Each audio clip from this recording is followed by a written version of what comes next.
corre não valia a pena.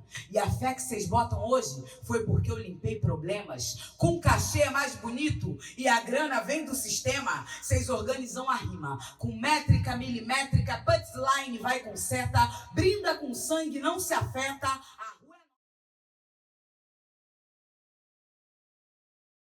Quando eu estava morando lá na Península de Maraú, eu já estava com vontade de fazer um trabalho que talvez fosse eu recitando poesias de mulheres, né? Que eu vi na FLUP, assim, vi o Sarau das Minas, vi, assim, um trabalho legal, já tinha visto Mulheres de Pedra, tinha várias coisas, assim, que eu curtia muito. E também já está trabalhando com as sarauzeiras oníricas, né? Que eu conheço desde da formação, assim, quando elas apareceram na FLUP. E eu sempre me interessei por esse universo feminino. Eu queria trabalhar com isso e não sabia como. Eu já estava lendo muito a Yolanda Soares, lendo a Linda Cifidelis, a Maria Inês, a Iaçu também, Noguchi. Gostava também muito da Letícia Brito. Enfim, várias mulheres que me interessavam ali, aquele universo, as coisas que elas falavam. E aí chegou o momento que eu voltei para o Rio. Quando eu voltei para o Rio, eu me apresentei 2 vezes no Sesc e aí teve a possibilidade de fazer um sarau lá. Enfim, aí foi super bonito, que eu aproveitei para usar uns trechos do Canções de Amor de uma Bicha Velha, as músicas que eu achava que eram mais femininas também, e coloquei. Eu fazia tipo um mestre de cerimônia, né? Faço esse mestre de cerimônias, e as convidadas são todas mulheres. Então nós tivemos as sertanejas, né? Que foi lindo o trabalho delas, né? Você vê de repente assim aquelas senhoras do Sesc fazendo uma rodinha e fazendo um coco com 2 mulheres trans, né?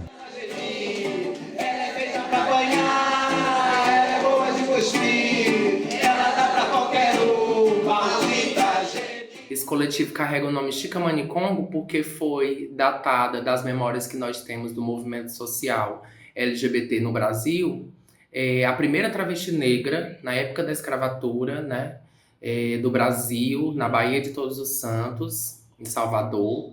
Então a gente traz o nome do coletivo Chicamani Congo, homenageando e resgatando a importância da história do nosso povo, né, trans e travesti. A gente tem a participação no coletivo também da Bianca Fernandes. A Bianca Fernandes é também atriz e poetisa, tem trabalhos na arte, na área de saúde pública. Temos também a Tertuliana Lustosa. São 2 colegas minhas, né, que eu tenho o prazer de compartilhar a produção de poesia e intervenção cultural em eventos aqui no Rio de Janeiro. A importância da nossa tradição nordestina, a importância de nós reivindicarmos esse lugar como artistas trans e travestis. Então a gente criou essa palavra, que chama Sertransnejas. O sertão, as travestis transexuais, né? E junto numa palavra só, Sertransnejas. E aí a gente criou um espetáculo que envolve tanto experimentação artístico, poética e teatral, né, com algumas doses de canção também e música. A repressão não me abala. Defenda a alegria e organize a raiva. Repito, defenda a alegria e organize a raiva. Só que tentam nos impedir a todo momento, mas estamos em movimento. Se mover para fortalecer, fortalecer para sobreviver. A sanfona grita, o batidão é rebeldia. A minha mãe reza todo dia pro lampião iluminar toda essa vida vazia. E dentro dessa sina de lutar, são tantas referências, quantas Marias bonitas, tantas Marias da Penha, Marielle presente, ser nordestina, ser travesti, sapatão, favelada, preta, puta, indígena, não é nenhum xingamento. E só existe um mandamento: resistir a todo momento.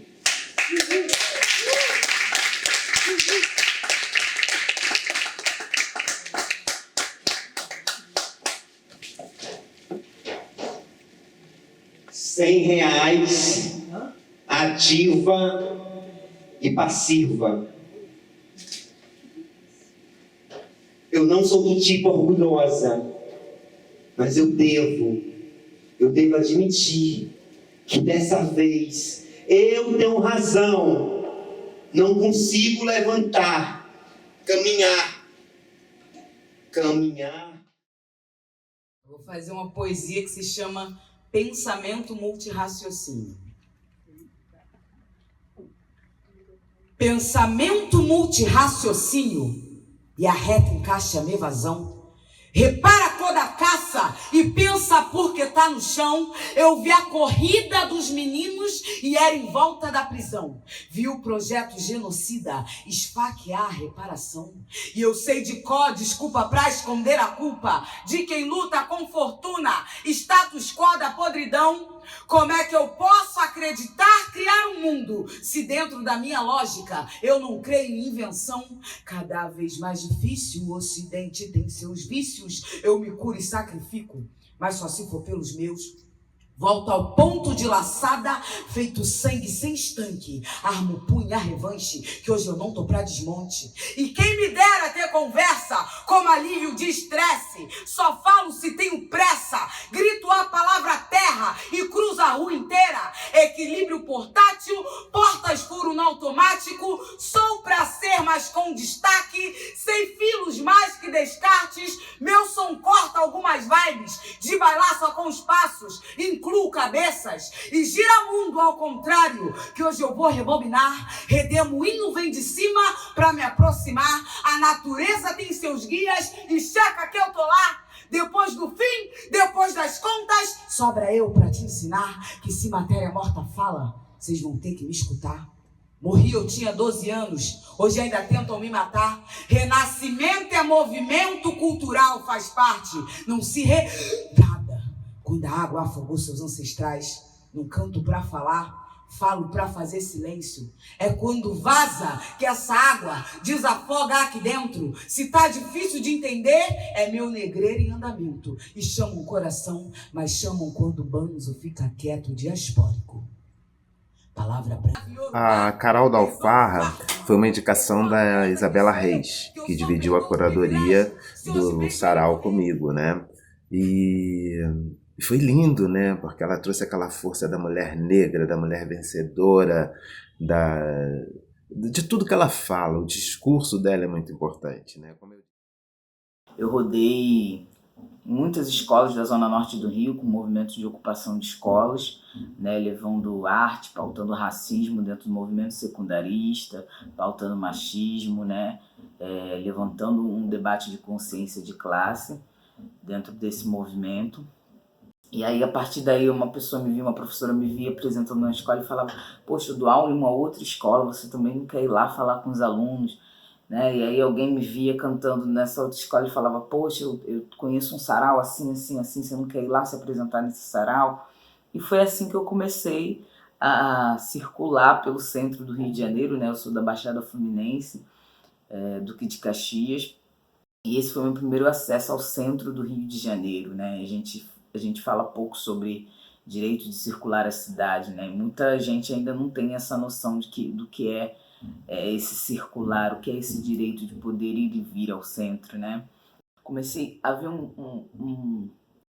uma outra perspectiva de cultura no centro, né? A ver que as coisas aconteciam com dinheiro, sem dinheiro, na rua, né? Ocupando a rua ou não, as coisas aconteciam, né? E aí eu fui num sarau no centro do Rio chamado Sarau Rato de Versos, né? Que foi o primeiro lugar onde eu recitei, não vou me esquecer disso jamais, assim. E eu cheguei lá e, a um dado momento, alguém falou assim: poxa, recita uma poesia pra gente, né? Tudo isso porque eu vi a Monique Nix passando, que é uma poeta do Rio, e eu sou muito fã dela. Eu perguntei para onde ela estava indo para esse sarau, eu me convidei para ir com ela e fui com ela para esse sarau. Cheguei nesse sarau, me pediram assim, né: poxa, recita uma poesia pra gente. E eu falei: não tenho poesia, né? Eu trabalho com música. E aí me disseram assim: mas música também é poesia. E aí você liga aquela chave, né? Eu falei: poxa, música é poesia. E fala assim: vamos sair desse lugar, como é que se diz? O lugar de privilégio. Como é que se fala? Vamos sair desse lugar. Eu quero que todos dessa zona de conforto. Então vamos sair da zona de conforto. Fui de sarau a São Gonçalo, a Nova Iguaçu, a Sepitiba, Cidade de Deus, tinha o da Viviane, fantástico, né? Que era um sarau num botequim, assim, na porta de um botequim. Tinha também um dos meninos lá de São Gonçalo, que era uma noite na taverna, que era uma coisa, você via assim, eu assisti 200 pessoas ali, prestando atenção no que estava sendo dito, falando sobre aquilo, né? Que é muito diferente dessa coisa do sarau da Zona Sul, porque o sarau da Zona Sul as pessoas vão, se apresentam e pulam fora. Elas não querem assistir o outro, né? Então, assim, tô falando de sarau da Zona Sul, falando desse sarau, dessas coisas muito intelectualoides, enquanto que a Zona Oeste, a Baixada, a galera do subúrbio vem com uma potência. Eu fui no sarau um Castelinho. E aí chegou uma pessoa lá, né, e ela falou, olha, eu preciso recitar essa peça que eu escrevi. E tinha toda uma programação o sarau, né, então tinha hora para tudo. Todo mundo que queria se apresentar já tinha mandado antes, eu estava na produção também, e a gente já tinha colocado ali, tinha um cronograma, né, com horário e tudo. E essa pessoa falou, preciso ir, a pessoa precisa falar, né, um homem branco, obviamente. E aí a gente deu um espaço para ele falar. Ele simplesmente fez uma leitura de mais ou menos uns 40 minutos. É um sarau de alto prazer, eu vou para me sentir bem com o meu ser artista, com o meu ser intelectual, com, né, sabe, com o meu florescer. E na Baixada não. E a galera vai e fala, caramba, será que tá bom? Será que tá bom? E é muito mais, é isso mesmo, muito mais tesudo, é muito mais prazeroso, é muito de ver, de ouvir, de tudo, sabe? E a pessoa recita e quando vê que todo mundo achou genial, né? E aí ela se acha genial e a gente muta junto, sabe? A gente cresce junto, porque ela viu ali com a gente que o texto era potência, ela viu ali com a gente que a música era potência e a gente descobriu junto, sabe? É uma coisa que é um fio que tem, sabe? Que liga todo mundo. A gente se junta para falar daquilo que tem que ser dito, né? E acho que está sendo assim um grande vacilo as pessoas não se abrirem para isso, né? Tem a coisa do slam também, né? Que aí já é uma outra pegada. O slam ele entra dentro dessa lógica, né? Na realidade ele é um espaço que trabalha a lógica capitalista contra a lógica capitalista. Então isso é uma sacada genial, né? Porque dentro da lógica capitalista a gente sempre pensa em competição, né? Nossa vida eu meter na competição de terminar a escola, fazer faculdade, conseguir um emprego, crescer nesse emprego, ascender socialmente, ter carro, ter casa, ter, né, coisa. Então qual é a sacada do slam? As pessoas gostam de competir, algumas pessoas não gostam, eu não gosto particularmente, mas compito, né? Não posso dizer que não compito porque estou inserida dentro de um sistema que compete, né? Que tem a competição como foco principal, como modus operandi. Então a sacada do slam é, a galera gosta de competir. Então por que a gente não compete com arte, né? Por que a gente não compete fazendo poesias de denúncia racial, de denúncia social, sabe? Fazendo poesias que pautem a gordofobia, a homofobia, a lesbofobia, sabe? Por que não? Então o slam tem essa lógica. A galera curte porque a galera, né, vai para competir, né? E é importante ganhar porque muitos desses poetas vêm da Baixada, vêm de favela, e nunca ganharam, sabe? Então eu lembro que quando eu ganhei, eu pensei, poxa, o que eu já ganhei na minha vida, né? Eu fiquei pensando, sabe? E aquele momento só se comparava ao momento em que eu entrei na faculdade.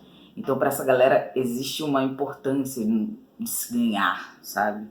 De ter, poxa, eu ganhei, de ter um troféu, de falar, eu sou o vencedor do slam das Minas, sabe? Vencedora. E saber que a gente é um corpo palavra, sabe? Que a gente é um corpo leitura. São tempos pandêmicos, né? Tempos de mar grande, mar agitado dentro do peito. Saber ler, saber a importância da palavra, saber se ler e saber a importância da palavra.